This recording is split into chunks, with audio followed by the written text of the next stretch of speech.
Hello အားလုံးပဲမင်္ဂလာပါဗျကျွန်တော် YouTube channel လေးပြန်လည်ကြိုဆိုလိုက်ပါရစေ Okay ကျွန်တော်ဒီနေ့ပြပြမယ့်အကြောင်းအရာကတော့ကျွန်တော်ပတ်စံရတဲ့ website တစ်ခုဖြစ်တဲ့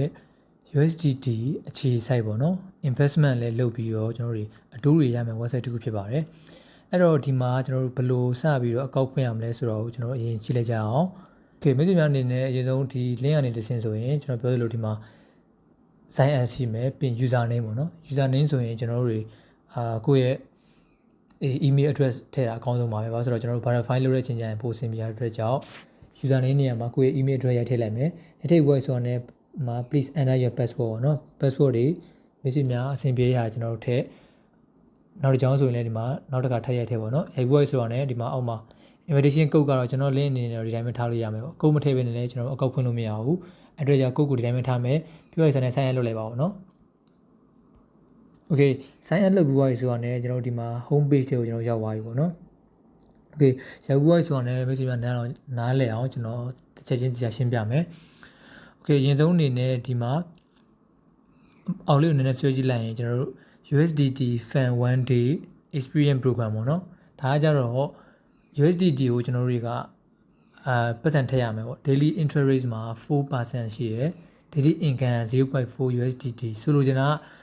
minimum amount ကျွန်တော်တို့ကအနည်းဆုံး$10ပေါ့နော်$10ကျွန်တော်တို့ထည့်ရမယ်ဒါပေမဲ့ကျွန်တော်ကဒီနေ့ထည့်ပြီးနောက်နေ့စဉ်တိုင်းမှာကျွန်တော်10.4ပေါ့နော်အဲ USDT ကျွန်တော်တို့တွေတောက်လျှောက်ရနိုင်မယ်သဘောဒါကကြတော့1 dayပေါ့ fan 1 dayပေါ့တရက်ပဲကြာမယ် Okay အဲ့ဒါကိုလည်းကျွန်တော်တို့ invest လုပ်လို့ရတယ်ပေါ့နောက်တစ်ခုက USDT fan 5 day ပေါ့နော်ဒါကကြတော့9ရက်ကျွန်တော်တို့စောင့်ရမယ် daily interest rate က 4.5% daily income ကျွန်တော်0.9 USDT ဒီကောင်ကကြတော့ minimum မဖြစ်မနေကျွန်တော်ထည့်ရမှာ20 USDT ပေါ့နော်$20တော့ကျွန်တော်တို့ invest လုပ်ရမယ်ပြီးဆိုတော့နေ့စဉ်0.9 USDT ကျွန်တော်ရမယ် Okay ဒါလည်း invest လုပ်လို့ရတယ်ဒါကတော့5 day နောက်တစ်ခုဆိုရင်လည်းဥပမာ10 day ဆိုရင် minimum 100 USDT ထည့်ရမယ်ပြီးရင် 6% ရမယ်ပေါ့နော်အဲ့လိုမျိုးပြီးရင်နောက်တစ်ခုဆိုရင်လည်း30 day ပြီးရင် 8% သူကတော့ minimum amount ကကျွန်တော်တို့300 USDT ထည့်ရမယ်ဒီလိုမျိုး investment လေး plan လေးရှိပေါ့အမှကျွန်တော်တို့တွေကကိုယ်အဆင်ပြေမဲ့ဟာလေးကျွန်တော်တို့ invest လုပ်လို့ရမယ်ရာပြီးသွားဆိုတော့ daily income အနေနဲ့ကျွန်တော်ပြန်ထုတ်လို့ရမယ် Okay ကျွန်တော်တို့အကောက်ဝင်ချင်းမှာဆိုရင်ဒီမှာမိတ်ဆွေမြင်နိုင်တယ်လေမွန်ဘတန်လေးနဲ့ sign ဆိုတာရှိတယ်အဲ့ဒါလေးကိုကျွန်တော်နှိပ်မယ် Okay အကောင့်လေးကကြတော့ကျွန်တော်နေ့စဉ်တရက်ပြီးတရက်ကိုကျွန်တော်တို့ဝင်ယူလို့ရတယ်ပေါ့နော် 0.1 USDT ရတယ်တနေ့တစ်ခါဝင်ကျွန်တော်တို့ 0.1 ကျွန်တော်ဆိုရင်ဒီမှာ2 days ပေါ့နော်2ရက်ဝင်တာရှိတယ်ကျွန်တော်0.2 ဒေါ်လာကျွန်တော်ရရတယ်အောက်မှာဆိုရင်3 day ဝင် 0.4 7 day 0.6 50 day 1เนาะရက်30ဆိုရင် 1.5 ရက်60ဆိုရင်$2ပေါ့နော်ဒါတွေကကျွန်တော်တို့ဒီလက်ရှိအကောင့်တွေကိုကျွန်တော်တို့နေ့စဉ်ထည့်ပေးနေမယ်နေ့စဉ် sign ဝင်လုပ်ကြတာပေါ့နော်အဲ့ဒီလိုမျိုးပါဒီမှာဆိုရင် total asset မှာကျွန်တော်က 0.2 ပေါ့လာပြပေးရတယ်ကျွန်တော်2ရက်ရှိဖြစ်တဲ့ကြောင့် Okay နောက်တစ်ခုပြချင်တာသဘောတရားကတော့ကျွန်တော် share ပေါ့နော် share လေးသွားလိုက်မယ် share ကတော့ခါရင်ကျွန်တော်ပြောခဲ့သလိုပဲကိုယ့်ရဲ့ဒီ link လေးကနေတစ်ဆင့်မိတ်ဆွေများကိုယ့်ရဲ့ friends တွေကိုကျွန်တော်တို့ invite လုပ်မယ်ဆိုရင်ဒီ invite တွေကနေတစ်ဆင့်ကျွန်တော်တို့ percent တွေရမယ်နော် percent ရမယ်ပြီးတော့ရင်မိတ်ဆွေများ invite လုပ်လိုက်တဲ့ friends ကသူ့ရဲ့ account ထဲမှာကျွန်တော်တို့USDT တွေ investment လုပ်မယ်ဆိုရင်ကျွန်တော်တို့က percent နဲ့လိုက်ပြီးတော့မှာ5% 10% ကျွန်တော်တို့စားခွင့်ရှိမယ်ပေါ့နော်အဲ့ဒီသဘောမျိုးပါ Okay ပြီးနောက်တဲ့ကျင်းသိချင်တာတစ်ခုကကြတော့ဒီမှာ live chat ပေါ့နော် live chat ကကြတော့ဒီ USDT website ကဆိုရင်ကျွန်တော်တို့ဒီအောင်မြင်တဲ့ certificate လည်းရရှိပြီးသားဖြစ်တယ်အဲ့ဒီ certificate ကိုလည်းကျွန်တော် link လေးချပေးရတယ်အမှမေးတော့မြင်နိုင်တယ်တကယ်လို့မေးချင်တာရှိခဲ့ဆိုလည်း WhatsApp ရှိမယ် Telegram group တွေရှိမယ်အမှလည်းကျွန်တော်တို့တွားပြီးကြည့်လို့ရတယ်ပေါ့နော် Okay နောက်ဆုံးတစ်ခုအနေနဲ့ကျွန်တော်အကောင့်ထဲတွားလိုက်မယ်အကောင့်မှာကြတော့ကျွန်တော်ဒီမှာကျွန်တော်ဆိုရင်လက်ရှိ interest rate ပေါ့နော်ကျွန်တော် investment လုပ်တာလုံးဝမရှိသေးဘူးပေါ့နော်အဲ့တော့မိတ်ဆွေများကိုကျွန်တော်ဒီမှာ investment လုပ်ပြမယ်လုပ်ပြပြီးသွားပြီဆိုတော့ねကျွန်တော်တို့ဘယ်လို withdraw လုပ်ရလဲဆိုတော့ကျွန်တော်ပြပြမယ်ပေါ့နော် deposit ရင်လုပ်မယ်ပြီးရင်ဘယ်လို withdraw ပြန်ထုတ်ရလဲဆိုတော့ကျွန်တော်ပြပြမယ်အဲ့တော့ deposit လုပ်မှဖြစ်တဲ့အတွက်ကြောင့်ကျွန်တော်ဒီမှာ link button လေး deposit ဆိုတာရှိရဲအဲ့ဒါလေးကိုကျွန်တော်နှိပ်လိုက်မယ် Okay ပြီးသွားပြီဆိုတော့ねကျွန်တော်တို့ရဲ့ဒီမှာဒီ website က link လေးလာပေးရတယ်အဲ့ဒါလေးကိုကျွန်တော် copy address ကူးလိုက်မယ် Okay copy ကူးသွားပြီဆိုတော့ねထုံးစံတိုင်းပဲကျွန်တော်တို့ deposit ဘယ်လိုလုပ်နိုင်လဲ Binance ကနေပြီးတော့ကျွန်တော်လုပ်နိုင်တယ် Okay ရှင်းတယ်အဲ့တော့ကျွန်တော်တို့ Binance တွေကိုသွားမယ် Okay ဒီမှာကျွန်တော်ရဲ့ USDT Binance account ပေါ့နော် spot မှာအဲ့ဒါကျွန်တော်နှိပ်ကြည့်မယ်အဲ့မှာကျွန်တော်တို့က USDT website တွေကိုကျွန်တော်တို့က deposit လုပ်မှဖြစ်တဲ့အတွက်ကြောင့်ကျွန်တော်တို့က withdraw ပေါ့နော်ဒီက withdraw လုပ်မှာဟိုဘက်ရောက်မှာပေါ့အဲ့အတွက် withdraw ကိုနှိပ်မယ်ပြီးရင် Sam Fears Crypto Network ပေါ့နော် okay ပြီးဆိုတော့ကျွန်တော်ဒီမှာ long press to paste ပေါ့ကျွန်တော်ခုန copy google ထားတယ်မှာပေါ်နေပြီအဲ့ဒါလေးကျွန်တော်နှိပ်မယ်နောက်ဆိုတော့ network လမ်းကြောင်းကိုရွေးခိုင်းတဲ့ချိန်ကျရင်ကျွန်တော်ကထုံးစံတိုင်းပဲ TRC20 ကိုကျွန်တော်ရွေးမယ်ဘာဖြစ်ဆိုတော့အများစုကဘာလို့သုံးရလဲဆိုတော့ TRC20 ကကျွန်တော်တို့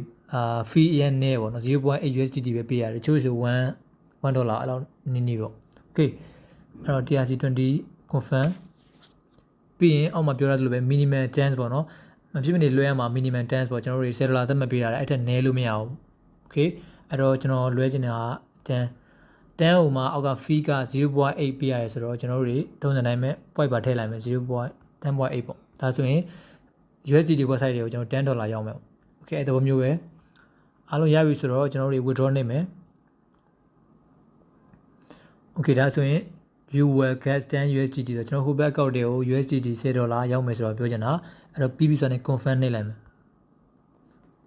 okay ပြီးရင်ကျွန်တော်တို့ verification code အနေနဲ့ message ကိုရော email ကိုရောပို့လိုက်မယ်အဲ့တော့ send code နှစ်ခုလုံးပို့လိုက်မယ် okay ကျွန်တော်ဒီမှာ code လေးထည့်သွားပြီဆိုတော့ကျွန်တော် submit နှိပ်လိုက်မယ် okay ဒါဆိုရင် withdraw processing ပြနေပါတော့ view history okay ဒါဆို complete ဖြစ်သေးဘူး processing ပြနေတယ်ကျွန်တော်တို့တွေ USDT website ကိုကျွန်တော်ပြန်သွားမယ် sorry okay ကျွန်တော် USDT website ပြန်သွားလိုက်မယ်ကျွန်တော် refresh ပြန်လုပ်မယ် okay ဗျဒါဆိုရင်မိတ်ဆွေများမြင်နိုင်တယ်ကျွန်တော်ရဲ့ဒီ USDT website ထဲမှာ 10.2 ပေါ့နော်ခုနကကျွန်တော်ထည့်လိုက်တဲ့$10ကျွန်တော်ရောက်ရှိလာပြီပေါ့ရောက်ရှိလာတဲ့အတွက်ကြောင့်ကျွန်တော်ဘာလုပ်ရမလဲထုံးစံတိုင်းပဲ investment လုပ်မယ်ပေါ့เนาะကျွန်တော်တို့$10ရှိတယ်အဲ့ဒါကိုခုနကျွန်တော်ပြောခဲ့တဲ့ဒီမှာ USDT Fan 1 Day Experience Program မှာကျွန်တော်တို့ invest လုပ်မယ်အဲ့တော့ interest rate က 4% ရမယ်တုံးစံတိုင်းပဲကျွန်တော် invest နေလိုက်မယ်okay နေပွားရဆိုရင်သူ့ရဲ့အချက်လက်တွေကျွန်တော်လာပြပေးရပါတော့ minimum အနည်းဆုံး$10ထည့်လို့ရတယ် maximum အများဆုံးကတော့ထုံးစံတိုင်းပေါ့နော်ကျွန်တော်အများကြီးကျွန်တော် USDT လုပ်လို့ရတယ် invest လုပ်လို့ရတယ်ပြီးရင် refer a friends ပေါ့နော်တကယ်တည်းကို refer လုပ်ရင်ကျွန်တော် invite a friend 6% ရမယ်ပေါ့နော်သူရဲ့ first level ဆိုရင်6% ရမယ်ကျွန်တော် second level ဆိုရင်3% ရမယ်သူထည့်တဲ့ deposit လိုက်ပေါ်မူတည်ပြီးတော့ပြီးရင် third level ဆိုရင်2% ရမယ်ပေါ့နော်ဆိုလိုချင်တာကကျွန်တော်တို့ deposit 1000 USDT ထည့်ရင်ကျွန်တော်တို့တွေက commission ကနေနဲ့40 USDT ကျွန်တော်ရမယ်အဲ့တော့မျိုးပဲအဲ့တော့ကျွန်တော်တို့ရပြီဆိုတော့ကျွန်တော်တို့ invest လုပ်မယ် okay ပြန်စစ်ကြည့်လိုက်မယ် 4% minimum 10 okay total income က 10.4 ရမယ်ပြီးပြီဆိုတော့ကျွန်တော် confirm နိုင်မယ်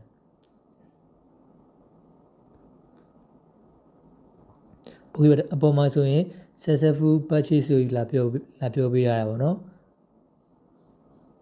okay ဒါဆိုတော့ယူရှင်းနိုင်ကျွန်တော်တို့ ongoing ပြနေပြီ investment amount က10 income ကမရသေးဘူး1 day ပေါ့နော်ကျွန်တော်တို့တရက်စောက်ကြည့်မယ်စောက်ကြည့်ပွဲဆိုတော့ interest ပေါ့နော်အတိုးအနေနဲ့ 0.4 ကျွန်တော်တို့အကောင့်ထဲမှာရရှိမှာဖြစ်တယ်ဒါကတော့ investment လုပ်တဲ့နည်းပေါ့နော်အဲ့တော့ကျွန်တော်တို့ပုံမှန်လေးပဲကျွန်တော်တို့ invest လုပ်ရပြီဆိုတာ ਨੇ ကျွန်တော်ကျင်းသေးတဲ့နေ့စဉ် 0.4 ကျွန်တော်တို့ကောက်တဲ့ဝင်နေမယ်အဲ့အနေတစ်ဆင့်ကျွန်တော်ထပ်ပြောပြရမှာတော့ကျွန်တော်တို့ withdraw လုပ်တာ okay ဒီမှာဗျပုံမှန်ကျွန်တော်မိတ်ဆွေမြင်နိုင်တယ် 10.2 ရှိတယ်အခုကျတော့ 0.4 ထပ်ပေါင်းလိုက်တော့ 10.6 ဖြစ်သွားအဲ့ဒါကိုကျွန်တော်တို့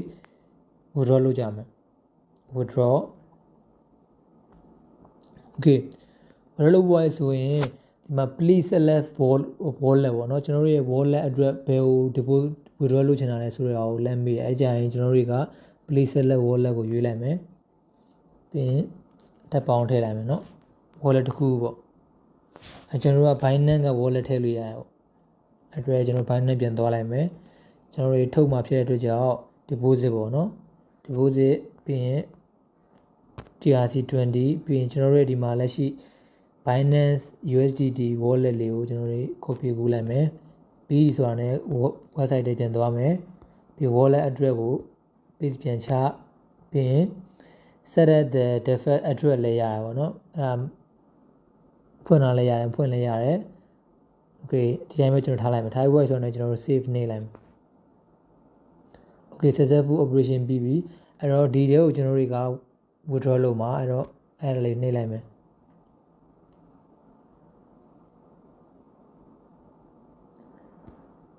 ပြီးွားဆိုတော့10 USDT